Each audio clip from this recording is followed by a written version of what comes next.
दोस्तों चीन वैसे तो बहुत ज़्यादा तरक्की कर रहा है, बहुत ज़्यादा आगे बढ़ गया है, इतना आगे बढ़ गया है कि 56 इंच की छाती पे भी चढ़ने की कोशिश कर रहा है। लेकिन एक बात और सामने निकल के आई है कि इतनी तरक्की करने के बाद भी चीन चमन चोर निकला। नहीं, हंसी आ रही है लेकिन हकीकत है। चीन चमन की जगह मैं कुछ और बोलना चाह रहा था, लेकिन वो थोड़ा बीप वीप लगानी पड़ती, लेकिन हम बता रहे हैं आपको, चीन निकला चमन चोर। पाकिस्तान के समुद्री तट से लेकर अमेरिका के समुद्री तट एरिया तक पूरी तरह से चीन समुद्र के अंदर जितनी भी मछलियां हैं सबको चुरा रहा है, और इतने बड़े लेवल पर चुरा रहा है कि उसको फिर आप जानते हैं इतने बड़े लेवल पर चुराएगा तो अपने देश के लिए तो चुराएगा नहीं, फिर वो उसको एक्सपोर्ट भी करेगा, पैसा कमाएगा, बिजनेस बिजनेस। जी हाँ, अब आप जान लीजिए कि ये चमन लाल चोर जो है, इस पर अब अमेरिका समेत कई देशों ने ये चोरी पकड़ने के बाद पाबंदी लगाने का फैसला किया है। सलाम नमस्ते सत श्री अकाल, मैं हूं रजा और आप देख रहे हैं रजाग्राफी। अब क्वाड की मीटिंग होने वाली है और मीटिंग के दौरान एक समिति बनाई जाएगी जो इंटरनेशनल जहाज़ों पर और ऐसी हरकतों पर नजर रखेगी। रिपोर्ट की माने तो ड्रैगन के इस चोरी चकारी और कांड पर भारत, ऑस्ट्रेलिया, जापान और अमेरिका, इन सभी देशों ने कमर कस ली है समिति बनाने की। 24 मई को जापान की राजधानी में मीटिंग होने वाली है, जिसमें भारत के 56 इंच के धुआंधार बल्लेबाज माननीय प्रधानमंत्री नरेंद्र मोदी, जिन्होंने 20 रुपये पेट्रोल बढ़ाकर 10 रुपया कम करके छक्का मारा है, वो जापान पहुंचने वाले हैं और चीन के गले को पकड़कर दबाने वाले हैं। हालांकि ऐसा कुछ नहीं होगा, लेकिन बोलने में अच्छा लग रहा है। हो सकता है अंधभक्त बिना पूरी वीडियो देखे मेरी वीडियो शेयर कर दे इसी बहाने को मोदी जी की तारीफ। ओ माय गॉड, समझ रहे हो? अब आपको ये बात पता है और हम बता ही चुके हैं। अगर आप हमारी खबर नहीं देखते तो आपका नुकसान है, इसलिए कहता हूं मेरी खबरें देखा कीजिए ताकि पूरे स्टोरी वाइज आपको सब कुछ पता हो और अप टू डेट रहें आप। अमेरिका के राष्ट्रपति जो बाइडन साउथ कोरिया जाने वाले थे, नॉर्थ कोरिया की टेंशन थी, तो बाइडन जाने से पहले आखिरी बयान ये देते हैं कि अगर मैं साउथ कोरिया गया और नॉर्थ कोरिया ने कोई मिसाइल टेस्ट किया या कोई भी हरकत करी तो हम पूरी तरह से तैयार हैं। दूसरी तरफ अमेरिका की नेवी पहुंच चुकी है ऑलरेडी, कहां पर? जापान में मौजूद है। और तो और मैंने वो फुटेज भी दिखाया था कि अमेरिकी एयरफोर्स भी वहां पर मौजूद है, जो एलिफेंट वॉक करके सब कुछ मैंने आपको दिखाया था, वो सारी फुटेज। अब इन सारी तैयारियों के बाद प्रेसिडेंट जो बाइडन पहुंच चुके हैं साउथ कोरिया। देखिए वीडियो, साउथ कोरिया पहुंच चुके हैं और साउथ कोरिया के साथ कई सारी डील्स होने की संभावना है। लेकिन आपको बता दूं कि ये जो अमेरिका की चाल है बाइडन का वहां पहुंचना, ये नॉर्थ कोरिया और चीन के लिए एक करारा झटका है। कतर के किंग जब वापस कतर आए तो उन्होंने ऐलान किया कि, मतलब ईरान से वापस आए तो उन्होंने ऐलान किया कि ईरान न्यूक्लियर पर झुकने को तैयार है, कॉम्प्रोमाइज़ करने को तैयार है। रिपोर्ट देख लीजिए, कॉम्प्रोमाइज़ करने को तैयार है।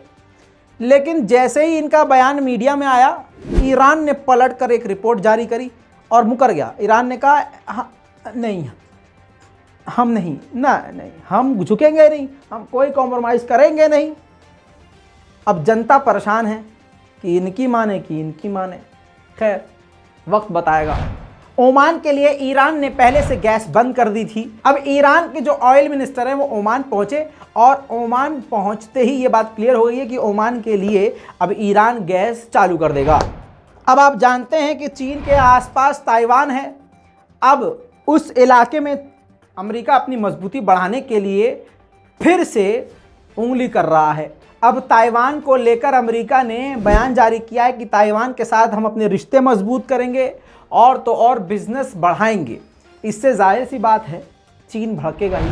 दूसरी तरफ आपको बता दूं, सीरिया से बड़ी खबर, सीरिया ने अमेरिका को लात मारते हुए दुत्कारा है और कहा है निकलो, कहा यह है कि निकल जाओ यहां से। और 18 मार्च 2019 को जो आपने दमिश्क में एयर स्ट्राइक नागरिकों पर किया था, जिसमें 70 आम नागरिक मारे गए थे, जिसको आपने एक्सेप्ट भी बाद में किया था, उन नागरिकों की जिंदगी के लिए, उनके परिवार के लिए आपको रकम देनी होगी। ये बात कहते हुए सीरिया की सरकार ने अमेरिका को झकझोर के रख दिया है। लेकिन अगर बेगैरती में मास्टर डिग्री किसी के पास है तो वो दूसरा अमेरिका है। पहला तो आप जानते ही हैं। कमेंट कर देना है ताकि हमें पता चले हमारी जनता समझदार है।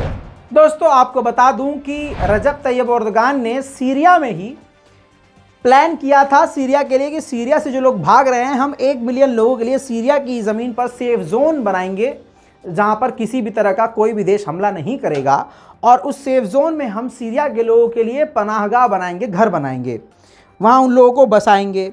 इस पर सीरिया की सरकार ने रजब तैयब एर्दोगान को आड़े हाथ ले लिया और कहा कि हम इससे राज़ी नहीं हैं। ये रजब तैयब एर्दोगान यानी तुर्की की चाल है, ये इंटरनेशनल लॉ का उल्लंघन है। हमारी सरजमीन पर हमारी इजाज़त के बिना काम करने का तरीका ये गलत है, और रजब तैयब एर्दोगान की सरकार की ये चाल है हमारे देश के खिलाफ, हमारे लोगों के खिलाफ। ये एक गंदी पॉलिटिक्स है। अब इस पे आपकी क्या राय है वो आप नीचे लिख दीजिएगा। दूसरी तरफ आपको बताऊं, सीरिया के हालात कुछ इस प्रकार हैं कि सीरिया की सरकार के खिलाफ अलग अलग ग्रुप बने हुए हैं, खुद सीरियन ग्रुप बने हुए हैं, सीरियन रेबल लड़ाके जो सीरिया की सरकार से लड़ते रहते हैं। उनको सपोर्ट वेस्ट, अमेरिका, तुर्की पहुंचाता रहता है। खासकर तुर्की सबसे ज़्यादा उन लड़ाकों को मदद पहुंचाता है। अब रूस इसमें कूदा है और रूस ने कहा है इमीडिएटली तुर्की को सीरिया के लड़ाकों को जो मदद तुर्की पहुंचाता है वो इसी वक्त बंद कर देनी चाहिए। दूसरी तरफ अब तालिबान के एंकर्स की वो तस्वीरें आ गई हैं जो इस वक्त बहुत चर्चा का विषय बनी हुई हैं। तालिबान की सरकार ने यह कहा है कि हिजाब पहनकर ही एंकरों को सामने आना होगा, चेहरा छिपाना होगा और बुर्का पहनना होगा। जिसके बाद तालिबान की सरकार में अफगानिस्तान की ये जितने भी एंकर्स हैं मुंह छुपाकर मास्क पहनकर देखी जा रही हैं और पूरे हिजाब के साथ टीवी पर एंकरिंग कर रही हैं। दुनिया में अलग अलग तरीके से इन सब का विरोध तो हो रहा है, लेकिन हकीकत यह है कि अब इनको इसी तरह से काम करना होगा। वैसे अगर दूसरी तरफ देखा जाए तो तालिबान की सरकार भी अपने वादों से पलट रही है। तालिबान ने कहा था कि काबुल यूनिवर्सिटी महिलाओं के लिए खोल दी जाएगी अगर वो हिजाब और बुर्का पहन के आएंगी। बुर्का, अब हिजाब सब कुछ करने के बावजूद तालिबान अब काबुल यूनिवर्सिटी में महिलाओं को और लड़कियों को घुसने नहीं दे रही है, जिसके बाद लड़कियों को वापस अपने घर जाना पड़ा।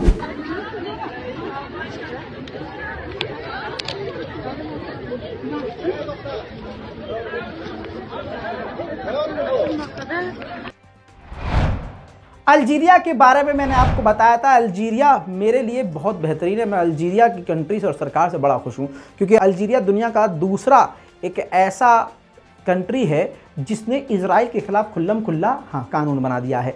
अब आपको बता दूं, उसी अल्जीरिया के साथ चीन ने बड़ी डील करी है, जिसके तहत डील की कीमत आपको बताता हूं, $542 मिलियन की चीन और अल्जीरिया के बीच में डील हुई है।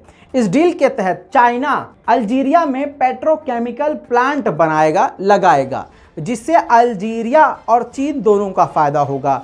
अब आपको बता दूं ये पेट्रोकेमिकल होता क्या है। चच्चा थोड़ा घबरा गए हैं, पूछ रहे हैं बेटा से कि बेटा ये क्या होता है। हम बता रहे हैं चच्चा घबराइए नहीं, फ्यूल बनाने का, पेट्रोल डीजल बनाने का प्लांट, एक फैक्ट्री जो काफ़ी महंगी होती है, तो वो चीन बनाएगा अल्जीरिया में।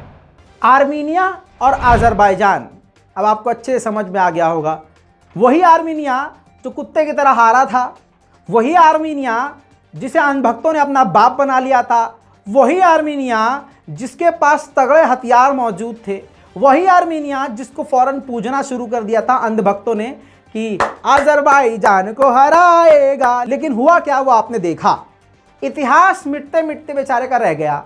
जो जगह नारगोनो काराबाग था वो पूरी तरह से अज़रबैजान के हाथ में चला गया। अब एक बार फिर से आर्मीनिया ने कोशिश करी कि अज़रबैजान के सैनिकों पर हमला करें, लेकिन जवाबी कार्रवाई अज़रबैजान ने भी कर दी। अज़रबैजान और आर्मीनिया के बीच में फिर से तनाव बढ़ा। इससे पहले कि मामला बुरा होता, दोनों ब्रुसेल्स चले गए। अज़रबैजान के प्रेसिडेंट इल्हाम अलियव भी ब्रसेल्स पहुंच गए और उधर से आर्मीनिया के प्रधानमंत्री निकोल पाशियान भी पहुंच गए।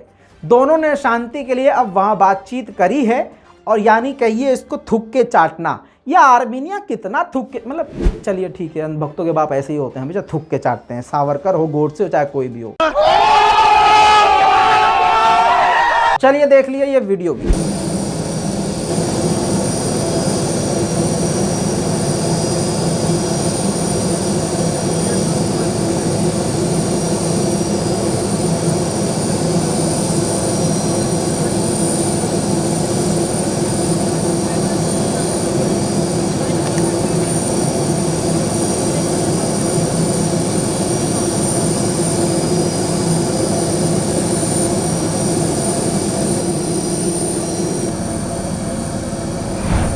पाकिस्तान के नए फॉरेन मिनिस्टर पहुंच चुके हैं चीन, क्योंकि सीपीईसी काफी नुकसान में चल रहा है। पाकिस्तान की सरकार इस वक्त चरमराई हुई है, गरीबी बढ़ती जा रही है, सरकार के पास पैसा नहीं है। चीन काफी ज्यादा टेंशन और थोड़ा सा गुस्से में भी है, जिसको देखते हुए पाकिस्तान के विदेश मंत्री फिर से चीन पहुंच गए हैं कि अपने दोस्त को किसी तरह से मना लें। दोस्तों, इस पूरी रिपोर्ट पर आपकी क्या राय है? ये सारी दुनिया की बड़ी बड़ी अब तक की खबरें थी। रिपोर्ट को शेयर कीजिए, दुआओं में याद रखिए। मैं हूं रजा और आप देख रहे हैं रजाग्राफी। जय हिंद।